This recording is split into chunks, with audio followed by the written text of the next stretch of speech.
अस्सलामु अलैकुम नाजरीन, आप देख रहे हैं JN न्यूज़ और मैं हूं आपकी होस्ट रुबीना चौधरी।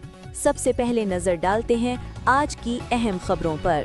मियां चन्नू ईद उल फितर के पुरमसरत मौका पर फॉरेस्ट पार्क फुलघराट में बच्चों और फैमिलीज के लिए शानदार इंतजाम किए गए, जिससे शहरियों को तफरीह का बेहतरीन और महफूज माहौल मुयसर आया।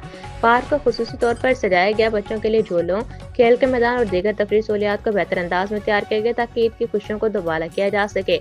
मियां चन्नू से हमारे तहसील रिपोर्टर खिजर हयात बलोच की रिपोर्ट के मुताबिक रेंज फॉरेस्ट ऑफिसर मियां चन्नू अवैस खान और फॉरेस्ट ऑफिसर इरफान नज़ीर की खुसूसी काविशों से पार्क में सफाई सुथराई, सिक्योरिटी और फैमिली फ्रेंडली माहौल को यकीनी बनाया गया। ईद के दिनों में शहरियों की बड़ी तादाद ने पार्क का रुख किया और बच्चों ने झूलों और खेल कूद की सहूलियात से भरपूर लुत्फ उठाया। पार्क में सब्ज़ारों की देखभाल, बैठने के लिए मुनासिब जगह और पीने के साफ पानी के इंतजाम भी किए गए थे, जिससे शहरियों ने सराहा। वालिदैन का कहना था कि इस तरह के मुनज़्ज़म और महफूज तफरीह मकामात बच्चों के लिए नहायत ज़रूरी हैं। ईद जैसे मौके पर ऐसे इक़दामात खुश आइंद हैं। शहरियों ने महकमा जंगलात के अफसरान की कारकर्दगी को सराहते हुए कहा कि फॉरेस्ट पार्क फुलघराट में किए गए इंतजाम से न सिर्फ बच्चों बल्कि पूरी फैमिली को खुशगवार माहौल मिला और ईद की खुशियाँ मज़ीद यादगार बन गईं।